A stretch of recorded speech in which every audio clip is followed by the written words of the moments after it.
애굽에서 양의 피를 바르고 출애굽한 이스라엘 백성들이 이제는 홍해를 건너게 되었습니다. 애굽에서 해방되고 홍해를 건너면 바로 이 젖과 꿀이 흐르는 살기 좋은 가나안 땅이 있을 거라고 생각했는데, 홍해를 건넌 이스라엘 백성들이 맞이한 곳은 아무것도 없는 광야였습니다. 출애굽한 그들이, 애굽의 노예로 있다가 해방받은 그들이 가나안 땅으로 가려면 반드시 광야를 통과해야만 했던 것입니다. 만약 광야를 거부한다면 그들은 가나안 땅으로 갈 수 없는 것입니다. 저와 여러분도 구원의 길이 되시고 인생의 모든 문제 해결자 되신 그리스도를 영접하고 나면, 그리스도 모든 문제 해결자니까 하나님의 응답과 축복만 우리 인생에 가득할 것 같았는데, 우리의 현실을 보니까 아무것도 없고 아무도 도와줄 자가 없는 것 같은 이런 광야 같을 때가 있는 것입니다. 그렇게 애굽에서 나온 이스라엘 백성들은 광야길을 걷게 됐습니다. 이런 이스라엘 백성들을 향해서 주변 불신자들은 비웃고 비난했습니다. 광야는 아무것도 없는 사막이기 때문에 50일도 못 가서 이스라엘 백성들은 모두 광야에서 굶어 죽을 거라고 그들은 말했습니다. 그런데 그들의 말과 달리 이스라엘 백성들은 광야길을 걷게 된 지 50일 만에 하나님은 그 광야에서 곡식을 거두는 역사를 일으켜 주셨습니다. 이는 단순히 굶어 죽을 뻔한 광야에서 먹을 것이 생겨났다, 이게 이 의미가 아니고, 아무것도 없는 광야일지라도, 도와주는 사람 없고 오히려 비난하는 사람만 있는 광야일지라도 하나님이 함께 하시는 광야라면, 하나님이 인도하시는 광야라면 그 광야의 길은 저주의 길이 아니라 축복의 길이라는 것입니다. 언약의 백성들은 그 곡식을 거둔 그날을 기념해서 맥추절이라고 그랬어요. 밀과 보리를 추수하여 거둔 기념일로 맥추절. 또 출애굽 이후에 광야에서 50일 만에 거뒀다고 해서 맥추절을 오순절이라고도 합니다. 순이 10을 말하는데 오순절, 50일 만에. 그리고 7주 만에 거뒀다고 해서 오늘 읽은 것처럼 7.7절이라고도 하고 있습니다.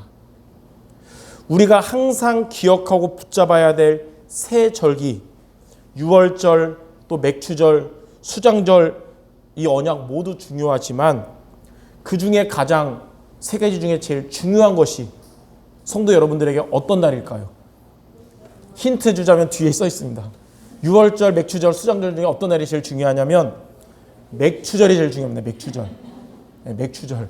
네, 오늘 맥추감사주일이잖아요. 제가 추수감사주일 되면 또 다른 얘기할 수 있는데 오늘 보니까 맥추절이 제일 중요해요. 왜냐하면 유월절을 의미하는 구원은 여러분이 과거에 이미 받은 축복입니다. 이미 여러분에게 있어요.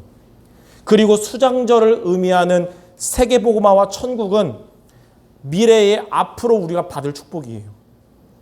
그럼 지금 저와 여러분, 지금의 시간표는 맥추절이기 때문에 오늘 여러분들 가장 중요한 이 맥추절의 의미와 축복을 오늘 말씀을 통해 붙잡는 우리 모든 성도 되시기 바랍니다. 오늘 우리가 맥추감사주의를 지키면서 성도 여러분들의 인생길이 지금 힘든 광야길과 같을지라도 하나님이 함께 하시는 길, 또 하나님이 인도하시는 길이 되는 이 맥추절에 축복받는 모두 되시기를 주님의 이름으로 축원합니다. 그럼 첫 번째, 맥추절의 축복이란 무엇일까요? 맥추절이 저와 여러분들에게 주시는 영적인 의미가 무엇이냐면, 구원받은 성도에게 성령께서 역사하신다는 것입니다. 맥추절의 축복이 뭐냐? 여러분들에게 성령이 역사하신다는 게 맥추절의 축복이에요. 이미 구원을 받았고 앞으로 하나님의 세계복음화 응답 향해 걸어가는 지금 성도 여러분들에게 가장 필요한 것이 뭐냐? 성령께서 여러분에게 역사하시는 겁니다. 그게 맥추절의 축복이에요.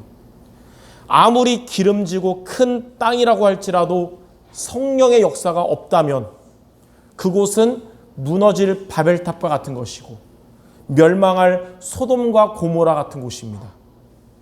스펄전 목사님이 이거에 대해서 이렇게 말했어요. 성령의 역사가 없이 성공하면 성공한 그것 때문에 망하게 된다. 하나님의 은혜, 성령의 역사가 없는 성공과 부유한 것은 결코 축복이 아니고, 이 지난번에 들었듯이 압살롬이 자랑했던 아름다운 머리털처럼 우리를 복음 놓치게 하고 인생이 무너지게 하는 재앙인 것입니다. 그러나 아무것도 없는 광야 같을지라도 성령의 역사가 있다면 그곳은 맥추절에 축복받은 이스라엘 백성들과 같은 곳입니다. 그러므로 성도 여러분들의 현실에 성령이 역사하시는 맥추절의 축복이 있게 되기를 주님의 이름으로 축원합니다. 그러면 맥추절의 축복이 크게 무엇이냐면 두 가지로 우리가 붙잡을 수 있어요. 첫 번째는 맥추절의 축복은 성령의 인도입니다. 저와 여러분 안에 내주하시는 성령의 인도를 받게 되는 게 맥추절의 축복이에요. 성령의 인도받는 것이 여러분에게 가장 큰 축복입니다. 성령의 인도를 받으면 여러분은 절대로 망하는 길로 가지 않습니다. 성령의 인도 받으면 하나님의 은혜와 하나님의 응답이 계속되게 됩니다. 고린도전서 3장 16절에 너희가 하나님의 성전인 것과 하나님의 성령이 너희 안에 거하는 것을 알지 못하느냐. 여러분 안에 성령이 계시기 때문에 우리는 우리 안에 계시는 성령의 인도를 받아야 하는 자들입니다. 요한복음 16장 13절에는 진리의 성령이 오시면 그가 너희를 모든 진리 가운데로 인도하시리니 그가 스스로 말하지 않고 오직 들은 것을 말하며 장래일을 너희에게 알리시리라. 성령은 우리를 진리 가운데로 인도하시는데 오직 들은 것으로, 즉 말씀으로 인도하시기 때문에 우리는 하나님 말씀의 인도를 받아야 하는 것입니다. 여론이나 분위기가 성령의 인도가 아닙니다. 하나님의 말씀이 성령의 인도인 것입니다. 2주 전에 제가 강남대 지교회 종강 예배를 드리러 가게 됐어요. 한 학기 동안 코로나 때문에 비대면으로 하다가 이제 모여서 하게 되니까 다들 그날을 기다렸는데, 그날 제가 가는데 하늘도 어둡고 비도 내리고 우중충한 거예요. 예. 그게 성령인도 아니거든요. 근데 그 마음도 되게 무겁게 내려앉는 것 같은 거예요. 오랜만에 모여서 예배 드리는 축복의 날인데 마음이 무거워 내리는 거예요. 근데 운전하면서 어떤 생각 들었냐? 나뿐만 아니라 오늘 모인 애들 다 이 걸어오는 발걸음이 우울하지 않을까. 그래서 제가 그렇게 글을 썼죠. 날씨는 우울하더라도 하나님이 함께하는 오늘 예배이기 때문에 우리들의 마음은 아침에 햇살 같은 날이다. 예. 날씨에 속지 말라고 그랬어요. 분위기에 속지 말라고. 여러분, 여론이나 분위기가 성령 인도가 아닙니다. 하나님의 말씀이 성령 인도받는 것입니다. 내 기분, 내 감정이 성령 인도가 아닙니다. 말씀의 인도받는 것이 성령의 인도인 것입니다. 프라운스가 이에 대해서 이렇게 말했어요. 그리스도를 쫓았던 사람 중에 길을 잃어버린 사람은 단 한 명도 없다. 성령의 인도받는 여러분의 인생길은 절대로 길을 잃어버리는 일이 없을 것입니다. 그러므로 첫 번째로 맥추절의 축복인 성령 인도받는 우리 모든 성도 되시기를 바랍니다. 자, 두 번째, 맥추절의 축복이 뭐냐면 성령 충만입니다. 저와 여러분 안에 내주하시는 성령으로 충만하게 되는 게 맥추절의 축복이에요. 우리가 하나님의 응답받아야 살아가지만 응답 중에 가장 큰 응답이 성령 충만입니다. 또 우리가 응답 중에 가장 먼저 받아야 할 응답도 성령 충만입니다. 여러분들에게 저마다의 이런 기도 제목, 저런 기도 제목 다 있을 겁니다. 그 기도 제목들이 응답되도록 하나님께 늘 기도할 것입니다. 그런데 여러분의 그 기도 제목들이 가장 좋게 응답되는 비밀이 여러분이 성령 충만을 얻는 것입니다. 성령 충만을 얻으면 여러분들의 세밀한 사정을 잘 아시는 하나님께서 가장 좋은 방법으로 응답하실 것입니다. 그래서 여러분 지금 당장 해결돼야 될 문제들 여러 가지 응답해 주세요 있지만 성령 충만 얻도록 기도하시기 바랍니다. 하나님이 더 잘 알고 계시고 가장 좋은 방법으로 응답하실 거예요. 요한 3서 1장 2절에 보면 내 영혼이 잘됨 같이 내가 범사에 잘되고 강건할 거라 그랬습니다. 여러분들의 영혼이 잘되면 여러분들의 범사가 잘되고 강건할 것입니다. 스가랴 4장 6절에는 우리의 힘으로도 될 수 없고 우리의 능으로도 될 수 없고 오직 하나님의 영으로 된다 그랬습니다. 그러므로 맥추절의 두 번째 축복인 이 성령 충만을 얻는 모든 성도들 되시기 바랍니다. 이처럼 성령의 역사를 의미하는 맥추절의 축복이 뭐냐면 두 가지. 성령의 인도받고 또 성령 충만을 얻는 것이에요. 우리가 불신자라면 가장 필요한 것이 그리스도를 믿는 거지만 그리스도를 붙잡은 여러분들에게 가장 필요한 것이 뭐냐? 성령의 인도받고 성령 충만 얻는 것. 이게 바로 맥추절의 축복이에요. 그래서 구원받은 성도 여러분들에게 가장 중요한 것이 바로 맥추절의 축복인 것입니다. 자, 그럼 두 번째로 이 맥추절의 축복을 여러분이 누리려면 실제로 여러분들에게 실현되려면 우리가 어떻게 하면 될까요? 저와 여러분이 성령의 인도와 성령 충만을 받으려면 어떻게 되냐면 성막 중심이 되어야 됩니다. 여러분들이 성막 중심으로 살아야 합니다. 출애굽하고 홍해를 건넌 이스라엘 백성들이 광야 길에서 성막 중심으로 살라고 하나님 말씀하신 거예요. 성막 중심으로 살았던 그들에게 광야에서 50일 만에 응답을 받게 된 것입니다. 광야에서 성막 중심으로 살았던 자들은 그 광야에서 하나님의 능력을 체험하고 하나님의 응답을 받았지만 광야에서 자기 소견에 옳은 대로 살았던 자들은 광야에서 응답 못 받고 무너지게 된 것입니다. 그러므로 오늘 여러분들 성막 중심으로 살아가는 것이 바로 맥추절의 축복을 누리는 길입니다. 맥추절의 미션이 뭐냐? 성막 중심 되는 거예요. 그래서 오늘 여러분 예배 중에 가장 중요하게 붙잡아야 될 단어가 뭐냐? 성막 중심이 되자 이거예요. 성막 중심으로 살아가는 게 성령의 인도를 받게 되는 것이고 성령 충만을 얻는 비밀인 것입니다. 이것이 광야에서 승리하는 비밀이며 앞으로 가나안 땅을 정복하게 되는 비밀인 것입니다. 자, 그러면 구체적으로 성막 중심으로 살아가려면 우리가 어떻게 하면 될까요? 오늘 여기에 대해서 여러분 4가지의 미션을 붙잡는 예배가 돼야겠습니다. 자, 첫 번째, 성막 중심은 그리스도 중심입니다. 여러분들이 그리스도 중심이 돼야 됩니다. 왜냐하면 성막은 그리스도를 예표하는 것이거든요.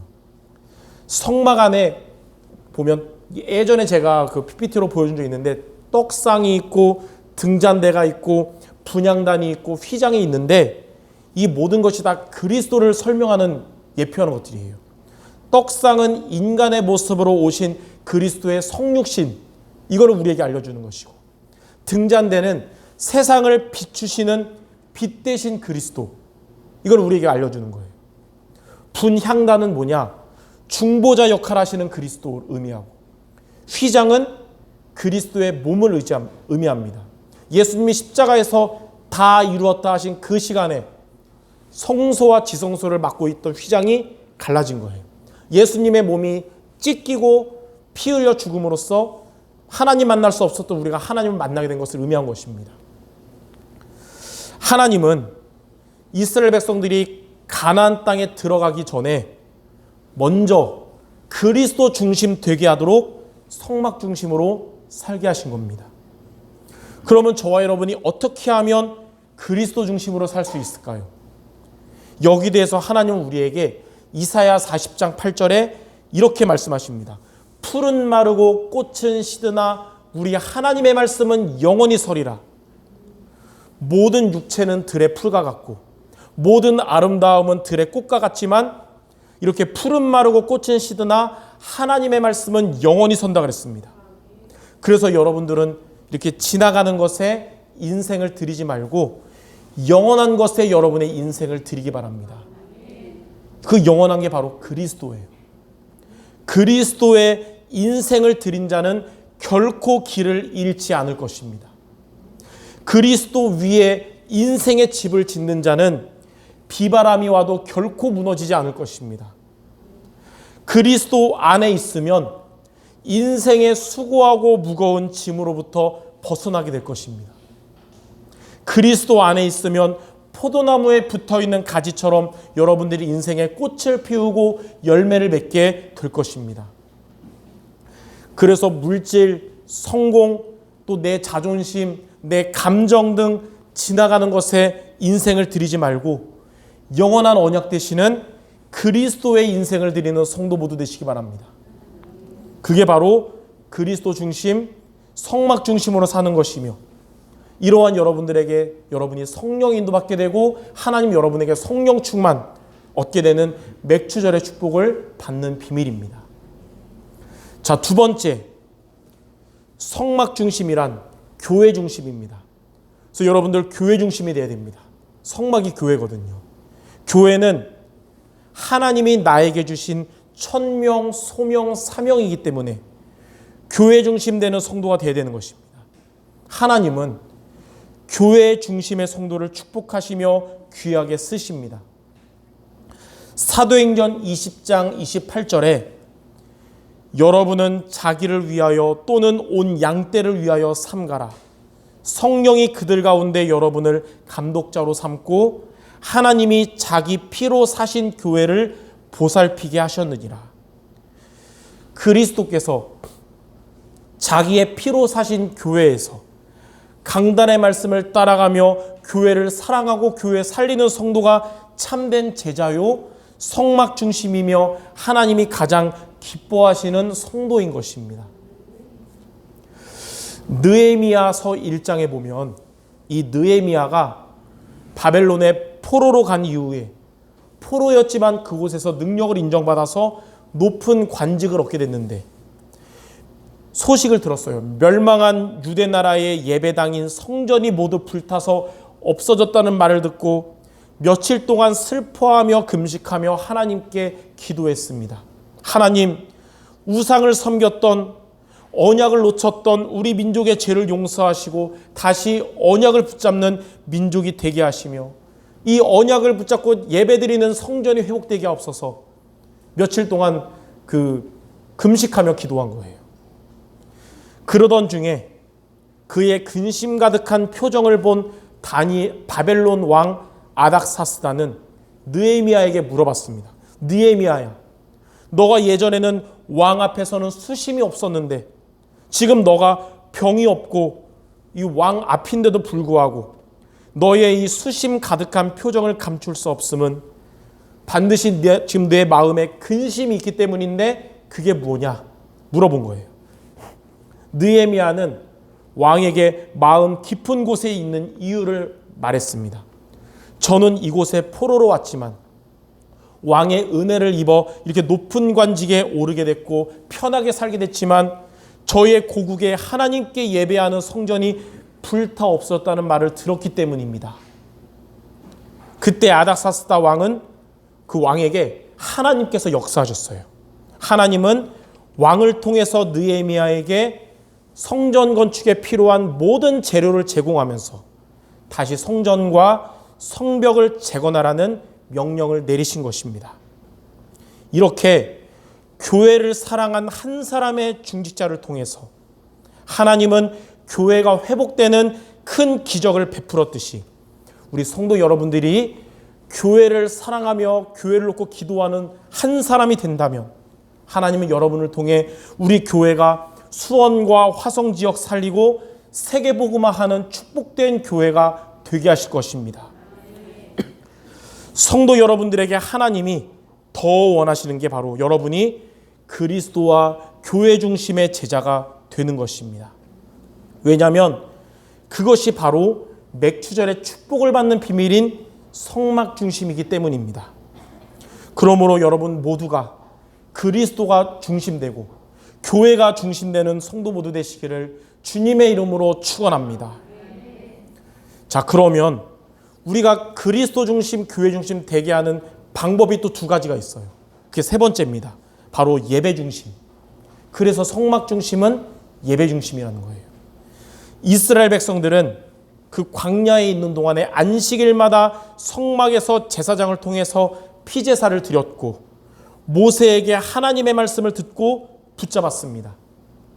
평일 동안에는 각자의 업과 삶에 전념한다고 해도 안식일을 생명 걸고 지킨 것이 그들을 광야에 있는 동안에 복음의 사람으로 변화시킨 것이고, 광야에 있는 동안에 맥추절의 축복 속에 있게 한 것입니다.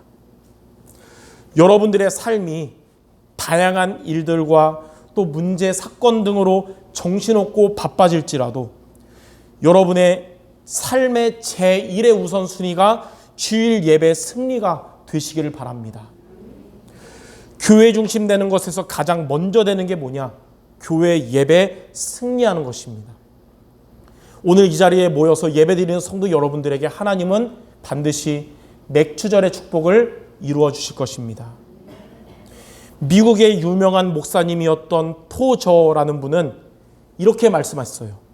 하나님은 사람을 부르셔서 먼저 예배자로 만드시고 그 후에 일하고 헌신하는 자로 만드신다. 토마스 칼라일은 이렇게 말했습니다. 사람에게 내리는 재앙 중에 예배의 손실보다 더 큰 재앙은 없다. 하나님은 예배 중심으로 살아가는 여러분들에게 맥추절의 축복을 주셔서 여러분들을 성령으로 인도하실 것이며 성령의 충만함을 모두에게 주실 줄 믿습니다.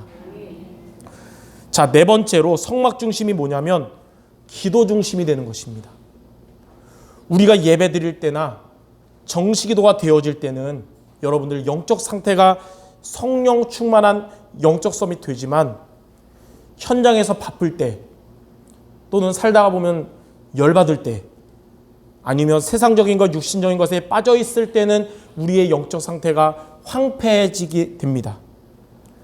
물론 우리가 천사가 아니기 때문에 일주일 내내 성령 충만할 수는 없겠지만 만약 우리에게 영적 상태의 업다운이 심하거나 영적 서밋은 잠깐인데 영적 황폐함이 계속된다면 그것은 우리로 하여금 사사기의 역사처럼 반복되는 고난을 겪게 하고 삶이 타락하거나 고통을 겪게 되는 것입니다.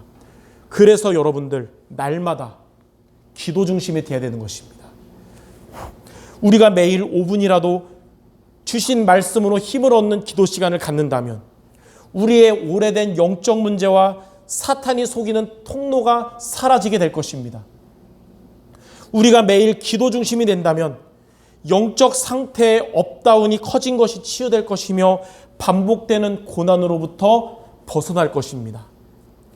매일 하루를 기도로 시작한다면 하나님은 여러분의 현장에서의 벅찬 일과 갈등도 넘어서게 하실 것이고 하나님이 여러분의 현장에서 능력으로 역사하실 것입니다.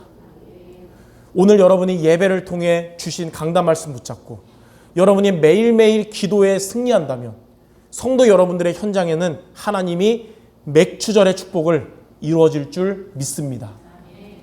그래서 예전에 제가 그런 말 했어요. 기도 없이 살아가는 것은 산 송장같이 사는 것이나 기도하며 살아가는 것은 산 소망을 갖고 사는 것이다. 여러분들은 산 송장처럼 살지 말고 산 소망을 갖고 살아가기를 바랍니다. 하나님은 이처럼 날마다 기도 중심으로 살아가는 여러분을 성령으로 인도하시며 성령 충만을 주실 것입니다. 그러므로 오늘 여러분 맥추절의 축복이 여러분 모두에게 그대로 이루어지도록 성막 중심 네 가지를 늘 붙잡기 바랍니다. 그리스도 중심, 또 교회 중심, 예배 중심, 기도 중심. 자, 그럼 마지막 세 번째, 이렇게 우리가 맥추절의 축복을 누리면 어떻게 될까요? 여러분들 성막 중심으로 살아가는 성도 여러분들에게 첫 번째로 하나님은 가나안의 축복을 받게 하십니다. 하나님은 광야에서 맥추절의 축복을 누리는 자들에게 가나안의 축복을 받게 하셨습니다. 가나안의 축복이 뭐냐면 수장절, 곧 추수감사절의 축복으로 이는 산업의 복과 전도의 복을 의미합니다. 오늘 여러분이 언약 잡고 오늘이 이제 7월 초잖아요. 성막 중심으로 약 4개월 반 동안 집중해 보시기 바랍니다. 추수감사절에 하나님이 열매 거두게 하실 겁니다. 성령의 인도받으며 성령 충만을 얻을 때에 하나님은 여러분들의 산업에 역사하십니다. 그리고 여러분들 기도하는 불신 가족과 전도 대상자들 구원의 응답도 하나님께서 성령으로 역사하실 것입니다. 우리가 반드시, 성도 여러분들이 반드시 받아야 할 산업과 전도의 응답을 하나님이 누구에게 주시겠습니까? 바로 그리스도 중심, 교회 중심, 예배 중심, 기도 중심, 이 네 가지를 붙잡고 살아가는 여러분들에게 하나님이 1순위로 주실 줄 믿습니다. 자, 두 번째로, 이렇게 성막 중심으로 살아가는 성도 여러분들에게 하나님은 빛의 경제에 응답받게 하실 것입니다. 이스라엘 백성들이 광야에서 하나님의 하루도 빠짐없이 만나를 내려주셨잖아요. 그걸로 40년간 굶어 죽지 않았거든요. 근데 가나안에 들어가서도 하나님은 변함없이 만나를 내려주시다가 이제 만나를 그만 내려줄 때가 있었어요. 그게 여호수아 5장 12절입니다.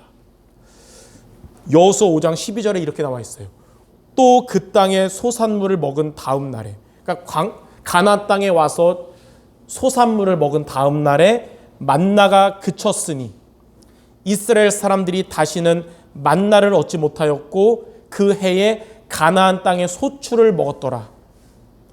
가나안의 축복을 받은 언약의 백성들은 이전까지 내려주신 만나를 먹는 경제에서 가나안 땅의 소출을 먹는 경제로 바뀌게 되었습니다.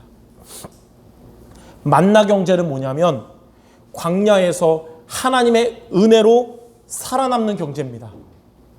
그러나 가나안 경제는 뭐냐면 이제 가나안에 정복하기 위한 전도 선교를 위해 살리는 경제를 말합니다.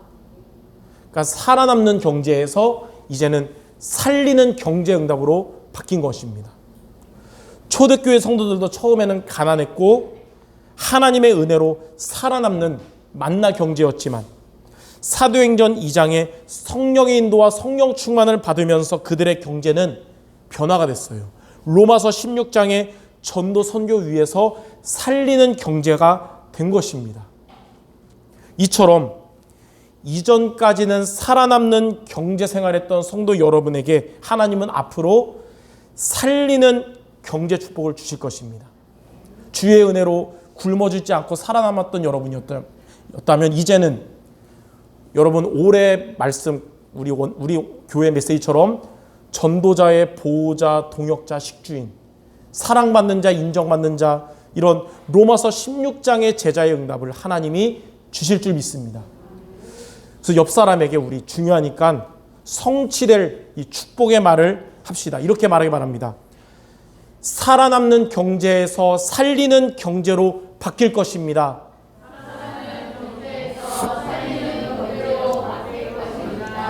하나님이 말씀을 성취하실 줄 믿습니다. 맥주 감사주의를 오늘 맞이하여 우리가 오늘 다른 프로그램은 없지만 그냥 드리는 맥주 감사주일이 아니라 실제로 여러분들에게 산업의 복과 전도의 복과 빛의 경제의 응답이 실현되는 모든 성도들 되시기를 주님의 이름으로 축원합니다. 자, 결론입니다. 이사야 22장 23절에 우리 성도 여러분들이 기억하고 가야 될 말씀이 있습니다. 이사야 22장 23절인데 자, 못이 단단한 곳에 박힘같이 그를 견고하게 하리니 그가 그의 아버지 집의 영광의 보좌가 될 것이요. 이런 말씀이 있어요. 이게 무슨 말이냐? 이 말씀이 오늘 이 맥주주일의 말씀이 단단히 박힌 못처럼 여러분들의 마음에 말씀이 담기면 하나님은 여러분에게 영광의 보좌의 응답을 주신다는 거예요. 말씀을 단단한 못처럼 마음에 담은 자에게 오늘 말씀을 하나님이 이루어 주실 거라는 거예요. 그래서 맥주절에 축복받는 비밀이 성막 중심, 네 가지 많이 얘기하잖아요. 그리스도 중심, 또 교회 중심, 예배 중심, 기도 중심, 이 네 가지가 여러분들의 마음에 잘 박힌 못처럼 새겨지고 하나님의 응답받는 맥주절 이번 주간 모두 되시기를 주님의 이름으로 축원합니다. 기도하겠습니다. 하나님 감사합니다. 그리스도 언약을 붙잡은 우리 모든 성도들에게 맥주절의 축복을 주심을 감사드립니다. 이 주신 언약의 말씀을 우리가 잘 박힌 모처럼 마음에 담고 기도하며 현장으로 나아가게 하여 주옵소서. 말씀을 주신 하나님께서 말씀으로 역사하시며 말씀 성취에 응답받는 우리 모든 성도들 되게 하여 주시옵소서. 예수 그리스도 이름으로 기도드립니다. 아멘.